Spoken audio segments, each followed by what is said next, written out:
Graph chart বা pie chart নিয়ে কথা বলবো।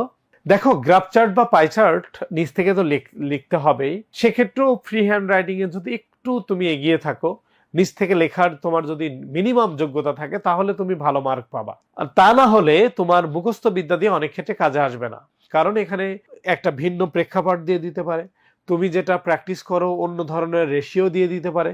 সুতরাং তোমাকে দিন শেষে এটা নিচ থেকে লিখতে হবে। ফ্রি হ্যান্ড রাইটিং এর কোনো বিকল্প নেই। দেখো, তো ব্যাপারটা হচ্ছে যে এখানে যেটা আছে, এটা ময়মনসিংহ বোর্ড 2024-এ আসছিল, যে আমরা আমাদের টাইমটাকে, বা রিমা নামে একটা মেয়ে, সে তার দিনে কিভাবে সময় ব্যয় করে। তো এখানে অনেক তথ্য দেয়া ছিল যে সে ঘুমায় কতটুকু, স্কুলে কতটুকু সময় থাকে, বিনোদনে কতটুকু সময় যায়, খেলাধুলো কতটুকু করে, হোমওয়ার্ক কতটুকু করে, খাবার দাবারে কতটুকু তার সময় যায়, ইত্যাদি ইত্যাদি। এখানে কিন্তু আবার এক্সাক্ট ফেসবুক বা কোনো একটা সেক্টরের কথা বলা নেই, পুরোটাই আছে এন্টারটেইনমেন্ট। সে যদি সোশ্যাল মিডিয়া ব্যবহার করে সেটাও এন্টারটেইনমেন্ট, সে যদি মাঠে গিয়ে ফুটবল খেলে সেটাও এন্টারটেইনমেন্ট। তো যাই হোক, দেখো এরকম যদি থাকে তাহলে তুমি যেটা করতে পারো, পাই চার্ট আসলে লিখতে পারো দ্য পাই চার্ট। ইলাস্ট্রেটস না দিয়ে তুমি ডেমোস্ট্রেটসও ইউজ করতে পারো, মানে এটা দ্বারা বোঝাচ্ছে বা দেখাচ্ছে হাউ। এরপর দেখো যা আছে, এই যে রিমা নামে মেয়েটার কথা বলছে, রিমা কিভাবে ভাগ করতেছে। ভাগ করার ইংলিশ কি? অ্যালোকেট।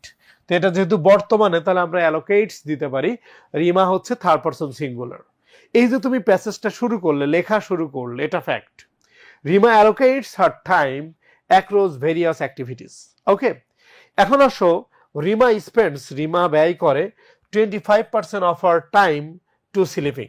তো 25% সময় তার কি ছিল? ঘুমে সে ব্যয় করে। তাহলে তুমি রিমা অ্যালোকেটস হার টাইম দিয়েছো যখন, এরপরে তুমি উল্লেখ করতেছো রিমা ব্যয় করে 25% হলো ঘুমের ক্ষেত্রে। এরপরে হচ্ছে অ্যানাদার 25% টু স্কুল। তাহলে তুমি এখানে স্কুলের যে বিষয়টা এখানে নিয়ে আসছো এবং পার্সেন্টেজটা বলে দিয়েছো 25%। ওকে, তো দেখো এরপরে বাকি যেগুলো ছিল আমরা দেখছি যে এন্টারটেইনমেন্টের 15%, হ্যাঁ, এবং হচ্ছে সে হোয়াইল কথাটা একটু ইউজ করতে পারো। হোয়াইল হচ্ছে অপর পক্ষে অর্থে আসে, যে যখন সে বিনোদনের ক্ষেত্রে সে 15% হলো ব্যয় করে, এবং সে হচ্ছে খেলাধুলোর জন্য, আমরা আবার একটু দেখি, এই যে খেলাধুলোর জন্য সে হচ্ছে 19% সময় ব্যয় করে। ঠিক আছে, এভাবে আমরা স্টেপ বাই স্টেপ এই পাই চার্ট থাকলে এই যে পার্সেন্টেজের জায়গাগুলো আমরা যেমন দেখাবো।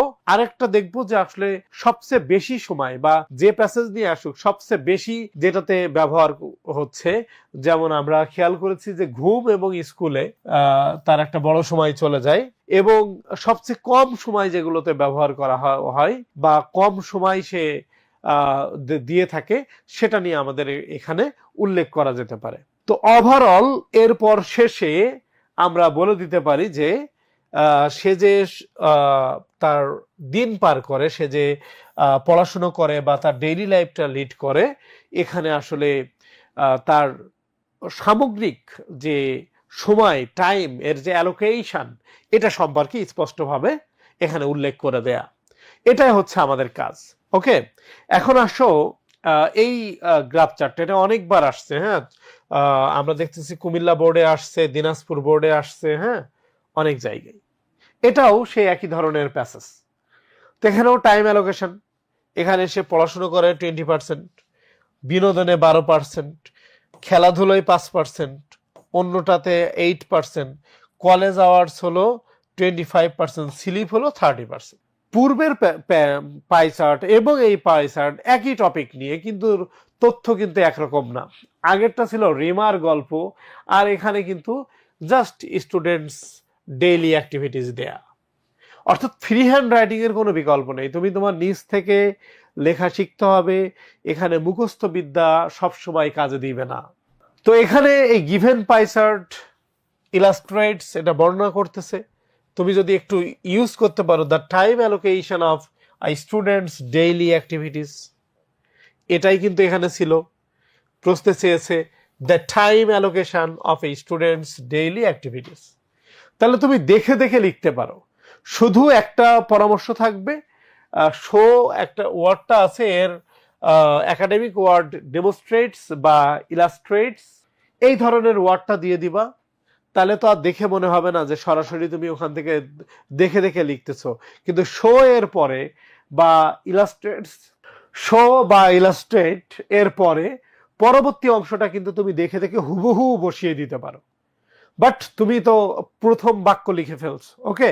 এরপরে সবচেয়ে বেশি সময় কোনটাতে যায়, সবচেয়ে কম সময় যায়। আমাদের বইয়ে একাডেমিক টেক্সট প্যানাসিয়া বইয়ে আমরা গ্রাফ চার্ট, পাই চার্টে বা ফ্লো চার্টে যেখানে যেখানে আমরা যে অংশে আলোচনা করেছি সবগুলো খুব মানসম্মতভাবে লেখা আর কি। যেমন দেখো আমরা এখানে ইউজ করছি এই যে পাই চার্টে, আমাদের বইয়ে ঠিক এভাবেই দেয়া আছে যে according to the chart, according to the.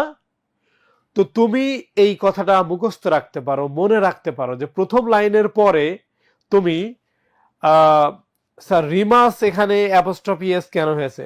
ব্যক্তির ক্ষেত্রে অ্যাপোস্ট্রফি এস হয় রায়হান, ব্যক্তির ক্ষেত্রে অ্যাপোস্ট্রফি এস হয়। যে ধরে নাও যে হলের টেবিল, তাহলে আমরা বলি হল টেবিল। এখানে কিন্তু আমি হলস টেবিল বলতেছি না, আমরা বলি মোবাইল, আমরা বলি মোবাইল ফোন। তো এখানে আমরা মোবাইল ফোন বলি, হ্যাঁ। কিন্তু ব্যক্তির ক্ষেত্রে যদি রহিমের ফোন হয় আমরা বলবো রহিমস ফোন, যদি রুমার ফোন হয় বলবো রুমাস ফোন। ব্যক্তির ক্ষেত্রে অ্যাপোস্ট্রফি এস হয়। র বা এর যদি প্রয়োজন হয় ব্যক্তির ক্ষেত্রে অ্যাপোস্ট্রফি এস হয়, আর বস্তুর ক্ষেত্রে হয় না।